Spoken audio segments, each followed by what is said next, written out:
या वर्षीची मस्त गुलाबी थंडी आणि खेकडे खायचे नाहीत असं होणार नाही. छोट्या आकाराचे, एकदम छोटे पण नाही, पण मध्यम खेकडे. त्याचे डेंगे मोडून घेतलेत आणि बाकी आपण घरी साफ करणार आहोत. भरण्यासाठी कसे साफ करायचे ते मी दाखवणार आहे. साधारण 5 खेकडे आहेत. स्वस्त मिळाले, तसे छोटे असल्यामुळे स्वस्त मिळाले.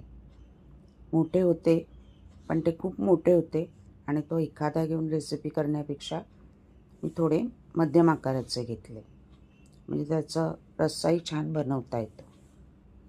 तसे 2 मी तंदुरी फ्राय दाखवणार आहे. पण आता बाकी उरलेले 6 आहेत वाटतं. बाकी उरलेल्या 4 खेकड्यांचे आपण भरलेले खेकडे बघणार आहोत. माद्या आहेत. साफ करताना त्याच्या पोटाकडचं जे मोठं हे असतो भाग, ते मोठं असेल तर ती मादी आणि सरळ उभं असेल तर तो नर. काढून घ्यायचं आहे. त्याचे डेंगे सगळे काढून घेणार. पाय त्याला ओपन करणार. ओपन केल्यानंतर मध्ये ना त्याच्या एक पिशवीसारखं असतं, ते काढून टाकायचं असतं. ओपन करूया पहिलं. ओपन केल्यावर ते आजूबाजूचं जे सगळं आहे ते काढून घ्या. बरेचदा कोळी हे लोक हे ठेवतात, पण आपण नाही ठेवत. त्याच्यानंतर मध्ये एक ना अशी एक पिशवी असते त्याची खाण्याची, ती काढून टाकायची असते. आणि त्याच्यासकट जर शिजवले तर तुम्हाला पोटाचा त्रास होऊ शकतो. आपले भरण्या